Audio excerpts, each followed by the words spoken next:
Hello all welcome back to my stories. Gautam America ప్రయాణానికి సిద్ధమయ్యాడు. అమ్ము వెళ్ళి గౌతమ్ బట్టలన్నీ సర్దేసింది. అన్నీ సర్దాక వచ్చాడు గౌతమ్.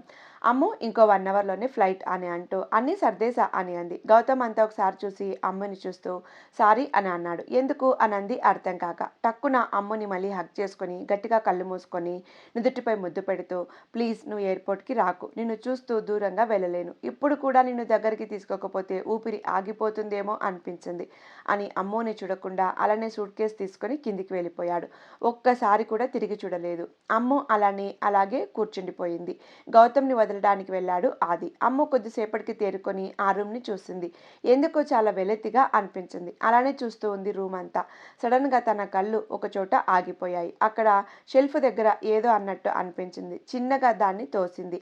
అక్కడ ఒక డోర్ ఓపెన్ అయ్యింది. షాక్ అయింది అమ్ము. ఇక్కడ ఒక రూమ్ ఉందా అని అనుకుంటూ లోపలికి వెళ్ళింది.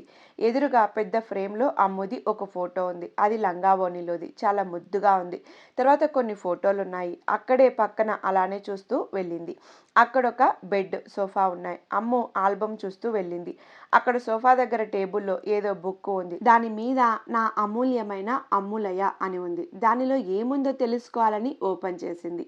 అందంగా ఉన్న హ్యాండ్ రైటింగ్తో, గుండ్రంగా ఉన్న అక్షరాలతో నా ఆనందంలో నువ్వు నువ్వు, నా ఊహల్లో చిత్రం నువ్వు, నా గుండెల్లో చప్పుడు నువ్వు, నా నిద్రలో కలవు నువ్వు, నన్ను తట్టి చూసుకుంటే నాలో కలిగే పులకరింతకు చిరునామా నువ్వు, నేను అనే పదానికి అర్థమే నువ్వు అని రాసి ఉంది.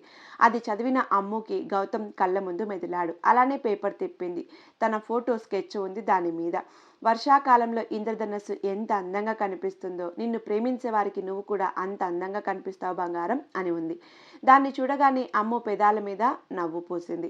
బుగ్గలు ఎరుపు రంగు సంతరించుకున్నాయి. అలా మెల్లగా డైరీని చదువుతూ గతంలోకి జారుకుంది. అక్కడ ఫ్లైట్లో గౌతమ్ కూడా అమ్ము గురించి ఆలోచిస్తూ తను మొదట అమ్ముని చూసిన రోజుకి వెళ్ళాడు కళ్ళు మూసుకొని. మనం వాళ్ళతో పాటు వెళ్దాం రండి. 1 year బ్యాక్. గౌతు లేరా, గుడికి వెళ్దాం, ఈరోజు మర్చిపోయావా అని అంటూ బెడ్షీట్ లాగుతున్నారు సుమగారు. టక్కున్ లేచి బాత్రూంలోకి దూరాడు గౌతమ్. ఫ్రెష్ అయి బయటికి వచ్చాడు. కిందికి వచ్చి వాళ్ళ అమ్మా నాన్నల బ్లెస్సింగ్ తీసుకుని గుడికి బయలుదేరాడు. ఇద్దరు గుడికి చేరుకున్నాక గౌతమ్ కార్ పార్క్ చేసి లోపలికి వెళ్ళాడు. ప్రదక్షిణలు చేయడానికి వెళ్తుంటే వాళ్ళ అమ్మ పిలిచింది. వెనక్కి తిరిగి మాట్లాడేసి ముందుకు తిరిగిన అతనికి మాటలు రావట్లేదు, చూపులు తిరగట్లేదు, అడుగులు పడట్లేదు. అలాగే ఉండిపోయాడు. కానీ వెనక అలానే చూస్తూ ఉండిపోయాడు అక్కడున్న దృశ్యాన్ని. అక్కడ ఒక అమ్మాయి చిన్న పిల్లలతో ఆడుకుంటూ కనిపించింది. తనని చూస్తుంటే వేరే ప్రపంచమే వద్దనేంత అందంగా ముద్దుగా ఉంది. ఈసారి నిజంగా గుడిలో గంటలు మోగిన శబ్దానికి తేరుకున్నాడు. కంగారుగా మొత్తం గుడి అంతా చూశాడు. లాస్ట్లో ప్రదక్షిణ చేస్తూ కనిపించింది. ఇంకేముంది, బాబు ఊపిరి పీల్చుకొని తన దగ్గరికి వెళ్ళాడు. ఆ అమ్మాయి వెనకే కాస్త దూరంలో ఉంటూ తననే చూస్తూ తన కళ్ళల్లో నిలిపేసుకున్నాడు. మళ్ళీ సుమగారు పిలిచారు. ఆవిడతో మాట్లాడి వచ్చేసరికి ఆ అమ్మాయి కనపడలేదు. ఏదో బాధ చుట్టేసింది మనసుకి. అంతా వెతుకుతూ ఉన్నాడు. అలా గుడి బయటకు వచ్చాడు. అలా అబ్బాయి బండెక్కుతూ కనిపించింది. వదిలేస్తే తను వెళ్ళిపోతుందేమో అని భయపడి కంగారుగా తన దగ్గరికి వెళ్తుండగా ఆ అమ్మాయి బైక్ పై కూర్చొని వెళ్ళిపోయింది. బైక్ నెంబర్ చూసిన గౌతమ్ మొహం 1000 వోల్టులు దాటి 1,00,000 వోల్టులు బల్బు వెలిగినంతగా వెలిగింది. అలానే అక్కడే నిల్చుని ఉండిపోయాడు. సుమగారు వచ్చి మాట్లాడించేదాకా అసలు కదలకుండా బైక్ వెళ్ళిన వైపే చూస్తున్నాడు. ఆవిడ వచ్చాక తేరుకొని కార్ దగ్గరికి నడిచాడు. ఇంటికి వెళ్లేంత దాకా తనలో తానే ముసుముసుగా నవ్వుకుంటూ సిగ్గుపడుతూ ఉన్నాడు. అన్నీ గమనించిన సుమగారు కూడా నవ్వుకున్నారు. ఆ తర్వాత 1-2 రోజులకి ఆ బండి నెంబర్ ఉన్న వ్యక్తికి కాల్ చేసి మాట్లాడి వెళ్ళాడు. మాల్లో ఐస్ క్రీమ్ తింటూ ఉంది ఆ అమ్మాయి. అంతలో తన పక్కన ఎవరో వచ్చి కూర్చున్నారు. ఆ అమ్మాయి షాక్ అయింది. అలా కూర్చునేసరికి కాస్త భయపడి కూడా ఉంది. హాయ్ అమ్మో అన్నాడతను. ఎవరు మీరు, నా పేరు మీకెలా తెలుసు అని సీరియస్గా చూస్తూ అడిగింది. నా పేరు గౌతమ్ నందన్, మా నాన్న పేరు శేఖర్, అమ్మ సుమ, ఒక బెస్ట్ ఫ్రెండ్ ఉన్నాడు, వాడి పేరు అని చెప్పబోతుంటే ఈ డీటెయిల్స్ అన్ని నాకెందుకు, ప్లీజ్ ఇక్కడ నుండి వెళ్తారా అని అంది చెయ్యి చూపిస్తూ. ఐ లవ్ యూ అని అన్నాడు కళ్ళలోకి చూస్తూ. ఒక్క క్షణం షాక్ అయింది అమ్ము. ఏ నీకేమైనా పిచ్చా, నా గురించి ఏం తెలుసని అని అంటుంటే నీ గురించి తెలుసుకొని నిన్ను ప్రేమించలేదు అమ్ము, నిన్ను ప్రేమించాక నీ గురించి తెలుసుకున్నా, కావాలంటే చెప్తా విను. నీ పేరు అమూల్య, నాన్న నిరంజన్, అమ్మ లక్ష్మి, అన్నయ్య ఆదిత్య, అత్త భాగ్య, మామ శ్రీధర్, వాళ్ళ కొడుకు వేదాంత్. మీ ఇంట్లో ఇంకో అమ్మాయి ఉంటుంది, తన పేరు సుష్మ అని టకటక చెప్పేశాడు. ఇంత తెలుసుకున్న నువ్వు నేను మా బావని ఇష్టపడుతున్నా అని తెలుసుకోలేదా అంది సీరియస్గా చేతులు కట్టుకొని. ఒక్క క్షణం మాటలు రాలేదు. గుండె ఆగినంతగా అయిపోయింది. గొంతు తడారిపోయినా ఏదో ఫీలింగ్ వచ్చేసింది. కాళ్ళల్లో సత్తువ లేదు. మళ్ళీ అమ్ము మాట్లాడించేదాకా ఏం మాట్లాడలేదు. అవునా, నువ్వు నిజంగా ప్రేమిస్తున్నావా అని అడిగాడు మాటలు కూడదీసుకొని. అవును, చాలా ఇష్టం. 4 ఏళ్ల నుండి ఇష్టపడుతున్నా అంది. ఎందుకో అమ్ముకి కూడా అతనితో మాట్లాడాలి అని ఉంది. సరే, నువ్వు తనని చేసుకుంటే హ్యాపీగా ఉంటావా అని అడిగాడు. అవును అని అంది. ఓకే అని వచ్చేశాడు తను పిలుస్తున్నా. అంతకు మించి మాట్లాడాలి అంటే ఇంకా ఏడ్చేస్తాడేమో అని తన ముందు నుంచి భారంగా కిందికి కారు దగ్గరికి వచ్చేసాడు. గౌతమ్ రావడం చూసిన ఆదిత్య వచ్చాడు. ఏమైందిరా, ఎందుకలా ఉన్నావు అని అడిగాడు వస్తూనే. రేయ్, తను మీ బావని ఇష్టపడుతుందట, తనకే ఇచ్చి చేయండి అని అన్నాడు. కానీ నువ్వు అని ఆగిపోయాడు ఆది. నాది ఎంతరా, మహా అయితే 3 రోజుల ప్రేమ, కానీ తనది 4 ఏళ్ల ప్రేమ. తన ప్రేమ ముందు నా ప్రేమ ఎంతరా, తను హ్యాపీగా ఉంటే చాలు అన్నాడు. నీకు బాధ లేదారా అడిగాడు ఆది. గౌతమ్ వెంటనే ఆదిని గట్టిగా హగ్ చేసుకుని, చాలా బాధగా ఉందిరా బావా, తనే నా జీవితం అనుకున్నా, కానీ తన మనసులో ఇంకొకరు ఉన్నారని తెలిసాక ఇంకేం చేస్తాం, తను నిజంగా మీ బావతో ఉంటే హ్యాపీగా ఉంటుందిరా, అది తన కళ్ళల్లో చూశాను, తన హ్యాపీనెస్నే నేను ఎప్పుడు కోరుకునేది అని అన్నాడు. ఆ తర్వాత చాలా కష్టంగా ఇంటికి వెళ్ళి సుమగారి ఒడిలో పడుకున్నాడు. మళ్ళీ ఒక వారం రోజులు కనిపించలేదు అమ్ముకి. కానీ ఈ వారం రోజుల్లో వేదు పైన నిఘా పెట్టి తను ఎలాంటి వాడో తెలుసుకున్నాడు. అదే టైంకి వేదికి సుష్మా అంటే ఇష్టమని తెలిసింది. ఇంకా అదే మాట అమ్ముకి చెప్పాలని వెళ్ళాడు. అమ్ము ఎవరితోనో మాట్లాడుతుంది. తండ్రి సంపాదనతో బతికేవాడు అసలు మనిషే కాదు, తను సంపాదించి తండ్రికి ఆసరా అవ్వాలి అని ఏదో మాట్లాడుతుంది. అలానే రోడ్డు క్రాస్ చేస్తూ వెళ్తుండగా సడన్గా గౌతమ్ గుండె ఆగినంత పని అయిపోయింది. ఏదో వెహికల్ వచ్చి అమ్ముకి డాష్ ఇచ్చింది. అంతే, ఇంకొక క్షణం అక్కడ లేడు, అమ్ము దగ్గర ఉన్నాడు. తనని పిలుస్తూ ఎత్తుకొని హాస్పిటల్ వైపు పరుగు తీశాడు. హాస్పిటల్ దాకా పరుగెత్తుతూనే వెళ్తూ ఉన్నాడు. తనని మాట్లాడిస్తూనే ఉన్నాడు. తనని అలా చూడలేకపోతున్నాడు. హాస్పిటల్లో అడ్మిట్ చేసి ఆదికి కాల్ చేశాడు. ఆది కూడా రాగానే తనకంతా చెప్పాడు. ఇద్దరు అక్కడే వెయిట్ చేస్తూ ఉన్నారు. అలా దాదాపు చాలా సేపటికి అమ్మును చూడవచ్చు అన్నారు. కంగారుగా వెళ్ళాడు గౌతమ్. అమ్మును చూస్తుంటే కళ్ళకు నీళ్లు ఆగలేకపోయాయి. అలానే నిల్చుండిపోయాడు. చిన్నగా తన చేయి పట్టుకొని ప్రేమనంతా మూటగట్టి నుదుటి మీద ముద్దిచ్చాడు. ఆది అక్కడే అమ్ము దగ్గర కూర్చున్నాడు. కాస్త స్పృహ వస్తున్నది అమ్ముకి. దానితో అక్కడి నుండి వెళ్ళిపోయాడు. మళ్ళీ ఒక వారం రోజులు కనిపించలేదు. అలా ఒకరోజు మళ్ళీ గుడి దగ్గర కనిపించాడు. అమ్ము నీతో మాట్లాడాలి అంటూ వచ్చాడు. అబ్బా, నువ్వు ఇంక వదలవా నన్ను అని అంది నవ్వుతూ. ఎప్పటికీ అని అన్నాడు. మొహం తిప్పుకొని కూర్చుంది. చూడమ్ము, నీ బావ నిన్ను ప్రేమించట్లేదు, నువ్వు అర్థం చేసుకో, మళ్ళీ బాధపడతావు అని అంటూ ఉండగా తను తింటున్న ఎంగిల్ ప్రసాదం గిన్నెని గౌతమ్ వైపు వేసింది. అందులో ఉన్న ప్రసాదం గౌతంపై పడింది. సైలెంట్గా నిల్చున్నాడు గౌతమ్. అసలు ఎవరు నువ్వు, నీ గురించి ఏమనుకుంటున్నావు, ఇంకోసారి నా కళ్ళ ముందు కనపడ్డావంటే ఏం చేస్తానో నాకే తెలియదు, జాగ్రత్త. నువ్వు నా లైఫ్లో నా కళ్ళెదుటే లేకపోతే నేను చాలా హ్యాపీగా ఉంటా. నువ్వు నిజంగా నన్ను ప్రేమిస్తూ నా హ్యాపీనెస్ కోరుకుంటుంటే అని అంటూ చేతులు జోడించి ప్లీజ్ వెళ్ళిపో అని అంది. చాలా కష్టంగా మాట కూడా తీసుకొని, నిజంగా నేను వెళ్తే హ్యాపీగా ఉంటావా అని అడిగాడు. చాలా అంది. సరే వెళ్తాలే, నువ్వు చెప్పింది చేస్తాను. అలాంటిది నీకు దూరంగా వెళ్ళలేనా? కానీ ఒకటి, ఏదో ఒక రోజు మీ బావకి నువ్వంటే ఇష్టం లేదు అని తెలుస్తుంది. అప్పుడు మాత్రం జాగ్రత్త అని అంటూ అలానే వెళ్ళిపోయాడు. అమ్మ కోపంగా ఇంటికి వెళ్ళిపోయింది. అమ్మ ఒక్కసారిగా ప్రజెంట్లోకి వచ్చి ఆ రోజు జరిగింది గుర్తు రాగానే అమ్మ కళ్ళలో నీళ్లు నిండిపోయాయి. చాలా బాధ పెట్టా కదా నందు అనుకొని మళ్ళీ చదవడం స్టార్ట్ చేసింది.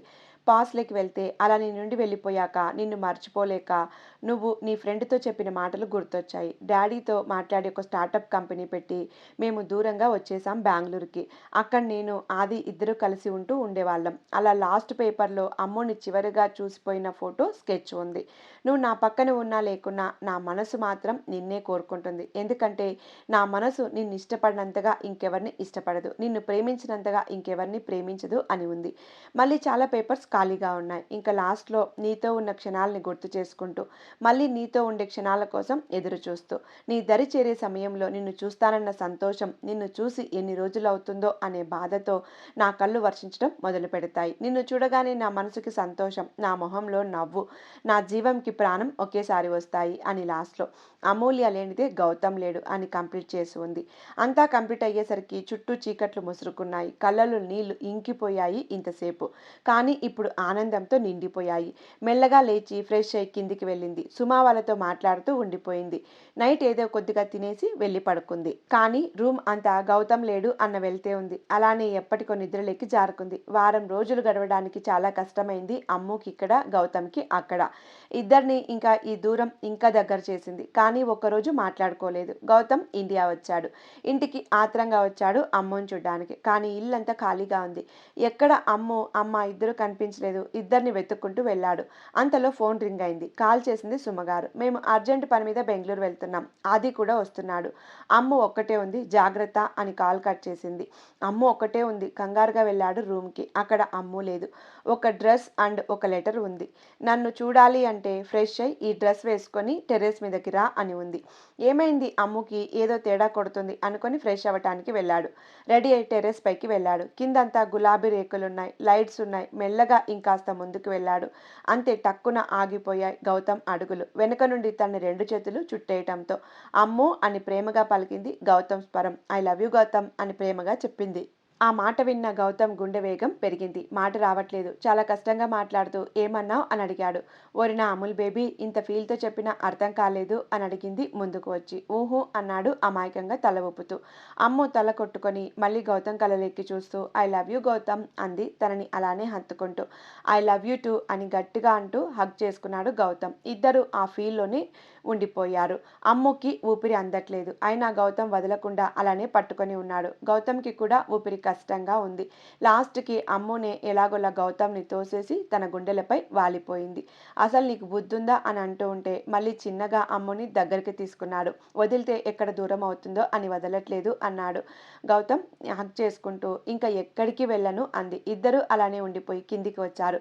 కొద్దిసేపటికి అమ్ముని గౌతమ్కి డిన్నర్కి పిలిచింది. గౌతమ్ అమ్ముకి తినిపించాడు. ఇద్దరు తిన్నాక రూమ్లోకి వెళ్ళారు. అక్కడ ఇంకో రూమ్ అంతా పూలతో ఉంది. అది చూసిన గౌతమ్ అమ్ముని చూశాడు. అమ్ము తల దించుకుంది. అమ్ము తలని పైకి లేపుతూ నువ్వు నిజంగా దీనికి రెడీగా ఉన్నావా అని అడిగాడు. చిన్నగా సిగ్గుపడుతూ తల ఊపింది. ఇంకేముంది, బాబు ఫుల్ జోష్ అయి దిల్ ఖుష్ అయి అమ్ముని ఎత్తుకొని బెడ్ మీదకి చేర్చాడు. ఇద్దరు ఆ రాత్రి వాళ్ళ మధ్య ఉన్న బంధాన్ని ప్రేమతో ఒక్కటి చేసి వాళ్ళు ఒకటే కలిసిపోయారు. మరుసటి రోజు గౌతమ్కి మెలకువ వచ్చేసరికి టైం చాలా అయింది. పక్కనే ఉన్న అమ్ముని చూశాడు. ఫ్రెష్ అయి కిందికి వెళ్ళి కాఫీ రెడీ చేశాడు. అమ్ము అప్పటికి లేకపోవటంతో అమ్ము లేరా, కాఫీ తాగేసి బొజ్జుందువు అని అన్నాడు తను లేపుతూ. చిన్నగా లేచింది. తను ఉన్న స్టేజ్ని చూసి చుట్టుకొని అలాగే పడుకుంది. గౌతమ్ అది గమనించి నవ్వుకొని లేరా అలాగే పడుకున్నావు అన్నాడు నవ్వుతూ. నువ్వు పో, నేను లేస్తా అంది. నువ్వు నా ముందు కూడా ఇబ్బంది పడకూడదు అని కాఫీ అక్కడే పెట్టేసి బాల్కనీలోకి వెళ్ళాడు. అమ్ము లేచి ఫ్రెష్ అయ్యి వచ్చి కాఫీ తాగుతూ గౌతమ్ దగ్గరికి వెళ్ళి తన ఒడిలో కూర్చుంది. నిన్న రాత్రి మన మధ్య జరిగింది నిజమే కదా అన్నాడు కొంటగా చూస్తూ. నిజమే అని అంటూ నవ్వుతూ గౌతమ్ గుండెల మీద పడుకుండిపోయింది అమ్ము. గౌతమ్ అమ్ము చుట్టూ చేతులు బిగించి గట్టిగా పట్టుకొని అలాగే కూర్చుండిపోయాడు.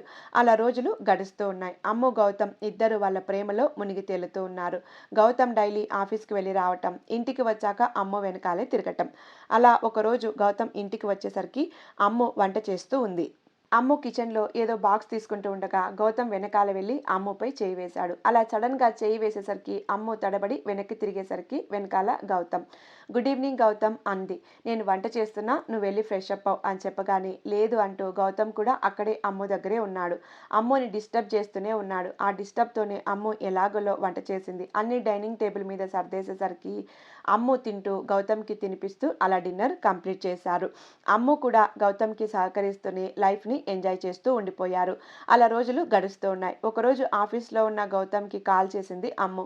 మాట్లాడుతూ సైలెంట్ అయిపోయింది. ఏదో పగిలిన శబ్దం కూడా వచ్చింది. దాంతో వెంటనే కంగారుగా ఇంటికి స్టార్ట్ అయ్యాడు గౌతమ్. ఇంటికి వచ్చేసరికి హాల్లో పడింది అమ్ము. కంగారుగా తనని ఎత్తుకొని రూమ్లో పడుకోబెట్టి డాక్టర్కి కాల్ చేశాడు. డాక్టర్ వచ్చి చెక్ చేసి విషయం చెప్పి వెళ్ళింది. గౌతమ్కి తను విన్నది నిజమా కాదా అని అనిపించింది. హ్యాపీగా అమ్ము దగ్గరికి వెళ్ళాడు. తాను ఇంకా పడుకొనే ఉంది. తన దగ్గరికి వెళ్ళి నుదుటి మీద ముద్దు పెట్టుకొని ఆల్బమ్ చూస్తూ పడుకున్నాడు. మళ్ళీ అమ్ము కళ్ళు తెరిచేసరికి సుమగారు, శేఖర్ గారు, నిరంజన్ గారు, లక్ష్మి గారు ఉన్నారు. లక్కీ, అప్ప, అత్తమ్మ, మామయ్య అని అని అంటూ పైకి లేవబోయింది. గౌతమ్ వచ్చి తనని ఆపేస్తూ జాగ్రత్త, అలా లేవకూడదు అని అన్నాడు. నాకేమైంది అని అడిగింది. నిరంజన్ గారు దగ్గరికి వచ్చి నా బంగారు తల్లి హ్యాపీగా ఉండు అన్నదుట ముద్దు పెట్టుకున్నాడు. అలానే లక్ష్మి గారు, శేఖర్ గారు, సుమ గారు కూడా అనేసి బయటికి వెళ్లారు. వాళ్ళు అలా ఎందుకన్నారో అర్థం కాక గౌతమ్ వైపు చూసింది కన్ఫ్యూజన్గా. గౌతమ్ నవ్వుతూ అమ్ము దగ్గరికి వచ్చి మోకాళ్ళపై కూర్చున్నాడు. అమ్ము కడుపు దగ్గర చెవి పెట్టి చూడు నా లిటిల్ ప్రిన్సెస్, మీ అమ్మకి ఇంకా అర్థం కాలేదు అని అన్నాడు ముద్దు పెడుతూ. అప్పుడు అర్థమైంది అమ్ముకి. కళ్ళల్లో నీళ్లు తిరిగాయి. చాలా హ్యాపీగా గౌతమ్ని చూసింది. గౌతమ్ అమ్ముని హగ్ చేసుకొని we are going to be parents అన్నాడు అమ్ము నుదుట ముద్దు పెడుతూ.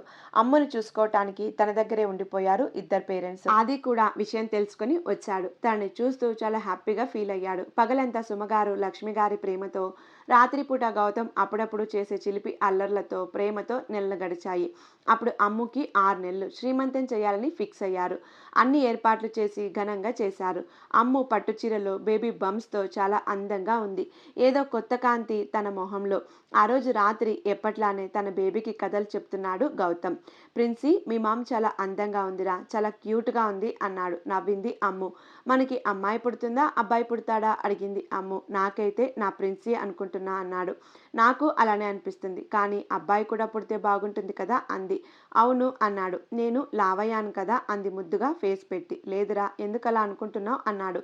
ఏమో నాకే అలా అనిపించింది అని అంది. ఒకరోజు పడుకున్న గౌతమ్ పై కూర్చొని నందు నందు అని పిలుస్తోంది. గౌతమ్ కళ్ళు తెరిచేసరికి తనపై కూర్చున్న అమ్ము కనిపించింది. తనని హత్తుకొని ఏమైందిరా అని అడిగాడు. నాకు ఆకలేస్తోంది అంది. అవునా అని అంటూ లేస్తూ అమ్ముని పక్కన పడుకోబెడుతూ ఉండు, ఫుడ్ ఏమైనా చేసి తీసుకొస్తా అన్నాడు. నాకు ఐస్ క్రీమ్ కావాలి అని అంది పప్పి ఫేస్ పెట్టి. గౌతమ్ నవ్వేసి తనని ఎత్తుకొని బయటకు వచ్చాడు. కారులో కూర్చోబెట్టి స్టార్ట్ చేశాడు. అలా డ్రైవ్ చేస్తూ ఒక దగ్గర ఆపాడు.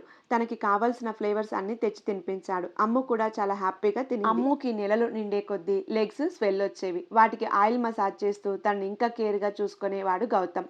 9th మంత్ కంప్లీట్ అయ్యేసరికి పెయిన్స్ వచ్చాయి అమ్ముకి. అప్పుడు గౌతమ్ ఆఫీస్లో ఉన్నాడు. శేఖర్ గారు కూడా అందరూ మీటింగ్లోనే ఉన్నారు.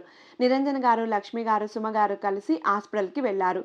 అమ్ముకి అలా అయింది అని చెప్దామని ఆఫీస్కి కాల్ చేశారు. కానీ వాళ్ళు మీటింగ్లో ఉండటం వల్ల కుదరలేదు. అమ్ము గౌతమ్ వస్తేనే ఆపరేషన్ థియేటర్కి వెళ్తాను అని పట్టుబట్టి మరి పెయిన్స్తో అలానే ఉంది. ఇంకా లాస్ట్ మినిట్కి వచ్చాడు గౌతమ్ కంగారుగా.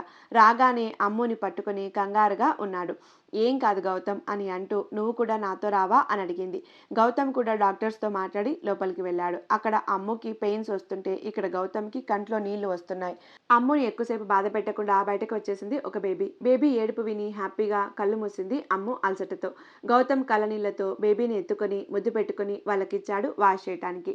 ఆ తర్వాత అమ్ముని ముద్దు పెట్టుకుని బేబీని వాష్ చేశాక తీసుకొని బయటకు వచ్చాడు. అందరికీ బేబీని ఇస్తూ అమ్ము కోసమే వెయిట్ చేస్తూ ఉన్నాడు. అమ్ముని ఒక 1 అవర్ తర్వాత రూమ్కి షిఫ్ట్ చేశారు. బేబీని తీసుకొని అమ్ము దగ్గరికి వెళ్ళాడు గౌతమ్. అమ్ము కళ్ళు తెరిచింది. నవ్వుతూ తన్ని చూస్తున్న బేబీని చూసి హ్యాపీ టీయర్స్తో గౌతమ్ని చూసింది. మన ప్రిన్సెస్ నందు హ్యాపీగా అమ్ము నుదుట ముద్దు పెట్టాడు. ఆ అమ్ము హ్యాపీగా బేబీని తీసుకొని ముద్దు చేసింది. అందరూ వచ్చి ఇద్దరుగా ఉన్న వాళ్ళని ముగ్గురుగా చూసి నవ్వుతూ వెళ్ళిపోయారు. ఒక 3 రోజుల తర్వాత అమ్ముని ఇంటికి తీసుకువెళ్ళారు. బేబీ డాడీస్ లిటిల్ ప్రిన్సెస్ అని ప్రూవ్ చేసింది. గౌతమ్ దగ్గర ఉంటే అస్సలు ఏడవదు. గౌతమ్ నుండి కాస్త దూరం అయితే కూడా ఏడుపు స్టార్ట్ చేస్తుంది. గౌతమ్, అమ్ము ఇద్దరు బేబీని బాగా చూసుకున్నారు. ఆది అయితే తన మేనకోడల కోసం బెంగళూరు నుండి వైజాగ్కి షిఫ్ట్ అయ్యాడు. వాళ్ళతోనే ఉంటూ హ్యాపీగా గడిపేశాడు. 6 నెలల తర్వాత పాపకి నామకరణం చేశారు. ఇద్దరి ప్రేమకి గుర్తుగా అమూల్య నుండి ఆ గౌతమ్ నందన్ నుండి నంది కలిపి ఆనందిగా పెట్టారు. And they live happily.